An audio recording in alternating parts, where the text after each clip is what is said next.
Without further ado, in the top left corner, right corner, on Texas. A map that is now being called something else by its original map maker, but it's still Texas for us Star Bros. It is Erik, aka Oak. And since Clev is busy in the bottom left corner, currently up 1-0, that's no problem. And perhaps the favorite to win this tournament from former Team Slayers is Arthur. I was actually accidentally looking through some of the StarCraft 2 Brood War mod tournaments that going a while back. That I think it was Lelouch actually who organized those, and Arthur played a lot in those as well. Arthur, Beastie Cutie, Morrow, and many others and Lelouch that are playing a lot in these tournaments. I also played in those. So Starbow and SE2 Brood War seem to have somewhat of a shared player pool when it comes to the tournaments, at least. So that was quite interesting to see that he was very active back then as well. So it's not been unknown for Arthur to check out these other Brood War-esque mods and play in those a lot. So again, Erik with a very early spawning pool. He does not like to be blocked by the early probe, so it's quite interesting. And ooh, that's an annoying probe. Look at that annoying probe. Today we shall discover true facts about the probe. The probe tends to block expansions. Okay, I can't even try to do Zivrank, so I should just stop right now. And he won't be able to block this expansion for a while. We got 2 drones chasing it away. And is he gonna get the expansion up? Come on, Erik, you can do it. Oh no, and he moves right over. This is like watching a soccer map, like trying to dribble the ball through the defense, basically. And it's actually more exciting than the soccer match, sadly, but that's just me being very biased towards esports compared to normal sports. And Erik has his Overlord in a pretty wonky position here. He, like, if Arthur turned around and tried to put down like a proxy cannon here, Erik wouldn't be able to scout it. But on the other hand, proxy cannon on this map doesn't seem. Well, I guess you got a nice little spot right here where you can do it.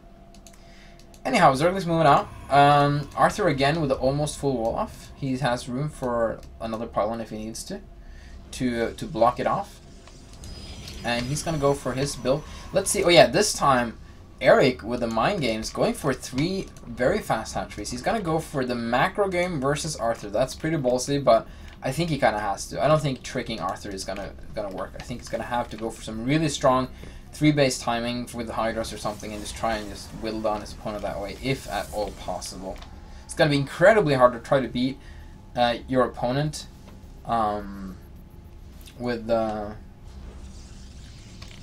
To try to beat your opponent with good mechanics when you know your opponent has excellent mechanics. Unfortunately though, he's not transferring any probes, which you should do, because Starbow has an economy that do not favor having 2 workers per mineral patch. You really just want to have 1, unless you can avoid it. That didn't even make any sense. So first Zealot on the way. Is Kalevi back, by the way? Yes, I'm back. It looks like Dirty Back is not agreeing with switching his opponent out, which is fine, of course. Yeah. So Buckfast will not be playing in this tournament. Sadly. Oh, I probably would have done the same, so don't blame Dirty Back for that one. Erik, though, is spreading out his workers. He's got a Hydrodon before Lair, so this is going to be a 3-hatch Hydra pressure. I'm not sure if it's going to be an all-in, but it's definitely going to be a pressure. This time, Arthur, unless I'm mistaken, did not get his worker out to scout. So he does not know this is happening. He's going for the exact same build as last time, it seems, with the Stargate. And this will be not as effective as it was last time, but it still could really win in the game. Like, it's still a really, really strong build. Yeah, sorry, I'm still chatting. Oh, okay, no problem. So Erik has 2 queens out. He's really doing a really good job of injecting. Arthur is, they're both just macroing right now. Got a Zealot here clearing out some Zerglings. Oh, the Zerglings have speed, and wow, looks like they're on crack too, because these suckers are fast. It's been a while since I've seen anything so fast. Okay, now I'm back. Okay, so what did I miss? Not really anything. Arthur's just going for a really fast 3-hatch, and it seems like Arthur is trying to scout it. He's gonna check with the Zealot, and he needs to kill the Zealot. He's not gonna be able to kill the Zealot. This is kind of unfortunate. Arthur will see this. But this is actually not unfortunate. This is kind of good, because Arthur will see the 3rd base and think that his opponent is playing more of a macro style, while in fact his opponent is probably going to start churning out. No, he's... Nope, he was droning. He was droning. Top left, he's droning. Look at his natural. There were 16 drones. Now he's transferring. He's actually playing just pure macro style. Yeah, he's making some others, which is necessary because there are courses on the way. Yeah. You kind of have to make something that shoots up after a certain amount in the game. Yeah. One thing I kind of dislike from Erik here is the fact that he's putting his tech buildings far back. I know he doesn't want to get scouted, but this is going to make his choke so wide and very hard to defend versus Zealots. Could try and block that off more. And also, he doesn't seem to have any need of macro hatches yet. His injects are really, really good. Like, I usually need like 5 hatches when I have this economy, but his money is staying low, so he's doing a pretty good job at this, and he's also trying to surround this Corsair. I think especially when it comes to the evolution chambers. I mean, he has one in his main, one at his natural. Those two should definitely be improved. Yeah, that's not really hiding any tech. Look at me, I have evolution chambers. Yeah. I hope he doesn't scout it. So Arthur was still a little bit worried, threw down 3 cannons, which I think is fine, and he's... Oh, he's going for Corsair Reaver! This is so cool! This is... I think this build is actually better in Starbow than it was in Brood War, because Reavers don't have the stupid AI, and Corsairs have smart casting destruction webs. And it just feels stronger, in my opinion. And warping, don't forget warping. Yeah, and warping for reinforcements. And rift, if the Reaver finds himself in a bad position. So there's a lot of... And I like that, because this is definitely one of those cooler strategies that Starbow wants to promote, that is more, you know, mobile and drop and harass oriented. And we provided tools for all races to do that better. Except for Zerg. I don't know if that's true. No bias there whatsoever. No. Oh, also, ooh, I didn't fix it. According to Teddy Bear, there is a bug where lurker attack is not stopped by disruption web. I'm not 100% sure if it's true. It's just what he said. But I think we're gonna perhaps find out during this game. Well, if we get to that tech though, if we actually get to what's you call it? That building that you need for the disruption web building. What's that building called, Clevy? Fleet Beacon. Fleet Beacon, thank you. That one. Fleet Bacon. Fleet Bacon. Oh, this is only Corsairs. Where's the... Oh, he's just chilling with War Prism. He's a little bit scared. Actually, he has an almost Artosis pile in there. I think those 2 piles in the back power the cannons. Now he has speed. I think he was waiting for speed before he moves out. Oh yeah, makes sense. Poor Overlord. So, yep. Corsair's clearing the way so that it doesn't get scouted, but the stealth senses of Erik are tingling. He's moving his forces in position, expecting this to come. He's expecting something. Here we go, and ooh, I don't think. Oh, he needs to move the Zerglings. Oh, okay, here we go. It's gonna be first. Gets a couple of workers, and he's smartly moving back. I like it. Oh, he's coming back again. He's coming back in again. Oh, this could do... Nah! Oh, very nice hit there. 3 more workers, 3 more 4 workers or something like that. Let's 7 total killed. I don't know if I like him moving back the lurkers. I feel like you just put up a nice little contain here and start turning on the wall of Arthur. It's a little bit dangerous with Reavers up, but I don't think there's any observers. Ooh! Gonna try and snipe. We got a lot of Scourges here. And nice little split on the Scourges, but not enough. I don't know why he's chasing with the lurkers. I really want him to split up his army there. Interesting. It looks like Alpha is setting up for a more ground-heavy army.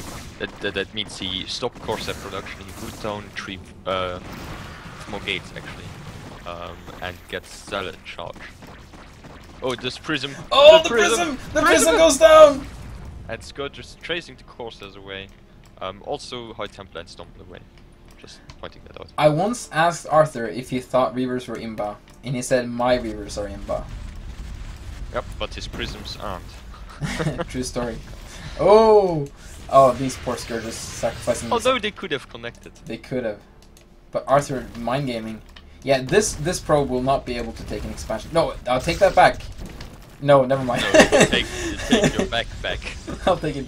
Okay, you should not commit to an attack here. There's 3 Reavers to defend. I can't think of anything scarier except for adding on High Templars, which he has. Does he have Storm?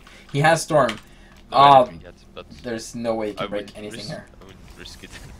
This is like even harder than breaking a mech tank. Is that a patrolling? Wow, these patrolling Corsairs. They're very happy. It's like a rave party in here. Yep, killing off 1 lurker. Is there... No, there's no observer. Oh, he might lose the Reaver there. Oh, he loses the Reaver! Now you might say, well, he... Oh! Move back! You might say, oh, you lost the Reaver, but Zerg lost so many units. But at this point, Protoss units are just worth a lot more than Zerg units. Yeah. And to be honest, I found myself in Brood War in similar situations where Protoss just gets contained like this, and it's so freaking hard to move out. Yeah. It's incredibly hard. Look at these lurkers and how well spread out Wasn't Erik, didn't he play versus Arthur in the finals when Arthur won? In the Eurobow we had? No, I don't think. No, that was Meralt. That was Meralt. I remember it was a ZVP though. Look at this lurkers. Oh my god. Look at that spread. That's every Protoss nightmare. Oh, it's really hard. But on the other hand, oh, he has an Observer and 2 Reavers. That's all he needs to clear this out. And even the splash damage. Look at that splash damage. Oh, there we go. But still, he cannot move them back very fast unless he's got a prism. Yeah, so but he has to be really, really careful with these Reavers. And Erik needs some Overlords here to try and snipe the Observer, but it's so hard with all the Corsairs. There's a prism. Okay, no. Ooh, nice smoke damage to Zergling. Yeah, Erik is doing a really good job with his micro hair. What happened to those Zealots? I guess he cleaned them up. Yeah. So the question is how... It's a matter of time. Protoss is a little bit under pressure. He wants to take a third, but this contain makes it pretty much impossible for the time being. Oh, he's gonna get another! Oh, so close. Really nice playing with fire here, but he starts... Oh, here comes the Scourges! Oh, he gets one hit off! Oh, he gets the other one! And the Scarabs are Brood War Scarabs. the Reaver survives though. Nice. That's the... I mean, it sucks for Protoss. He stacks up a lot of money. That's because he invests so much time microing his Reaver just to slowly push out of this contain, which the longer it lasts, it's going to be harder and harder. Look at this army from Protoss coming out. He's gonna try and break it. Erik's got just some fresh lurkers, bro. If he can get... Okay, here comes the Scourges. They need to snipe the vessel. This is gonna be... Oh, not the best storm though, actually, because Erik is so spread out. But now there's only lurkers without any support. Oh wow! Oh wow! I think he could engage this. Yeah, he could. I mean, definitely. Now he can definitely break this. Yeah. He just wanted to get his. He wasn't. I think he thought he lost his observer for a second. But it was just pulled back quite a bit. Oh, move back! Move back! These Hydras needs to move back. Okay, there we go. Now, oh, he can get the observer. The high ground is pretty nice too for these lurkers, but I think he has no. Yeah, he's moving. He's just shifting into complete Zerglings production. But Zerglings is also not the correct answer because Reaver on the field. True. But when I kind of and he gets the War Prism. This is gonna make it harder for Arthur to push across now because he's not gonna be able to bring his Reavers with him. And Arthur recognized this and pushes back. He should keep pushing back. In the meantime, though, and I really like this, Erik has Zerglings everywhere where Arthur wants to take third bases. So Arthur has to like actually commit units to be able to do that. Okay, there we go. I think Erik is going to... Problem for Erik is, yes, he got his contained, but he doesn't really have a follow-up armor at the moment. He's stacking a lot of money, which shouldn't be the case. I mean, all this could be Hydras, which he doesn't have. He's morphing Lurkers, which I don't know if Lurkers are the correct choice against Dragoon-heavy Reaver armies. Yeah, this is gonna be... Yeah, I don't think it is. Like, just Hydra Ling should be fine here, except for the storms. If you can dodge the storms. Perhaps he's hoping that he can start the Observer. Yeah. But he doesn't have enough Hydras to do so. No. Alpha beast moding his way through. It's kind of sad too because Erik is floating a lot of minerals. I feel at some point he should be adding more macro hatches, and he never did. And he's just got out macroed by his opponent, who's now just finally starting his third base as well, actually. So yeah, this is really hard. Fantasy GG timing, or Teddy Bear GG timing. Look at the Spine Crawler. I think Erik is just very disappointed with himself. Oh wow, he's not giving up. Oh, okay, this is gonna be interesting. No. Okay, this is no. It's gonna be a lot of things, but perhaps not that interesting. He needs a spawning pool though. Is he remaking a spawning pool? No, just a Defiler Mount. Okay, there we go. There's Hydra and Defiler Mount. He's gonna go and probably try and cancel this third with some... No. He's getting Burrow? I think that's a mistake. I'm just waiting for the Spine Crawler drop.